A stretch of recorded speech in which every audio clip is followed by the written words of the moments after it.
I can think of only a handful of other albums that we've all been this excited for, especially this year. It's Eternal Blue by Spiritbox. What do we think? Well, the first thing that caught my eye when I opened up Spotify to play this album was there's a Sam Carter feature on there. Yeah. So I was drawn straight to Yellow Jacket, which at the moment is my standout song. We've already heard 4, 5 singles from it. At least 4, definitely 5. 5, yeah. So in terms of newness, Yellow Jacket is just wipes the floor with everything else. Not just because of the Sam Carter feature, but it's got a great breakdown at the end. The kind of mix of electronic sounds with metalcore and everything else is perfect. And it's finally a song where it's not Courtney LaPlante featuring, it's someone featuring on a Courtney LaPlante song. It's nice as well that Sam sticks around for the whole song rather than just having a verse. And it's a suitable feature as well because there's moments across this whole album where there's some kind of Architects-like sound or influence on there. Yeah. Whether it's a riff, whether it's a melodic ambient moment, there's definitely influence there as well. And yeah, I loved it. Yeah, I loved it too. I mean, the singles running up to it was just build up on top of build up every time something new came out that was showing a different side of them. I was getting more and more excited, and the whole album just paid it all off. I think it was good. Firstly, for the singles to be kind of nicely spread out, so that as you're going through your first listen, you get to something kind of familiar every few songs, which for me just kind of broke it up a little bit. But also those songs work really nicely in the context of the album, especially going Sunkiller into Hurt You.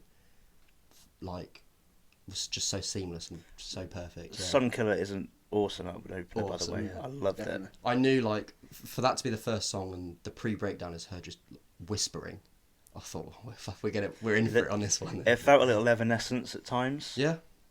Which I really liked. But then they applied their own brand to it as well.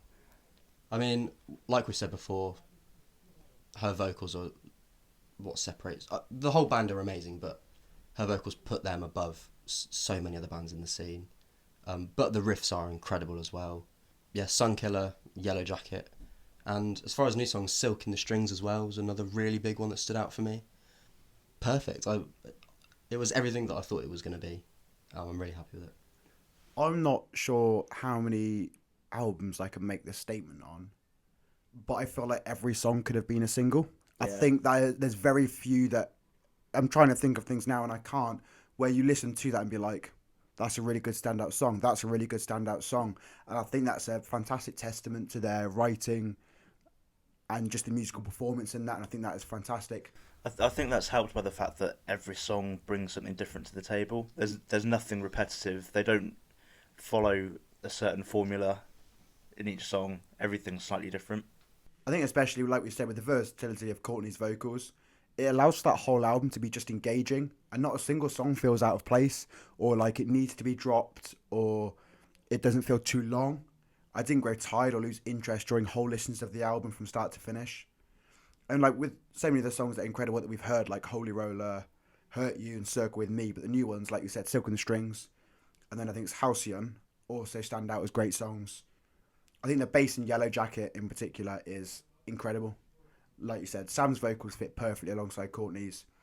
It makes a really strong feature, especially the chorus, when you can really hear both of them together, delivering such powerful and amazing vocals.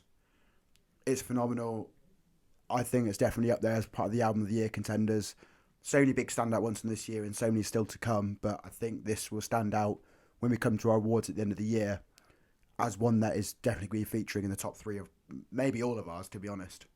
And what's mad as well is like everyone that I see on Twitter talking about this album, it's all positive. Like people just are in love with it, and the hype has been built. Like we've had Holy Roller for like well over a year. Same with Constance, and like I'm not sick of hearing those songs at all. No, like especially compared to albums that have come out this year. I was actually excited to listen to them again going into the album. The hype has just been so incredible.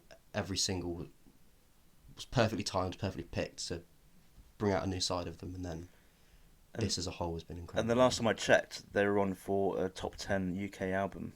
Yeah, wouldn't that be amazing? Wow, that'd be fantastic. For a debut metalcore album, that's something else, isn't it? But what did you think? Leave your thoughts in the comments below. Hit subscribe so you never miss a video, and why not check out the latest episode of our podcast. Thanks for watching.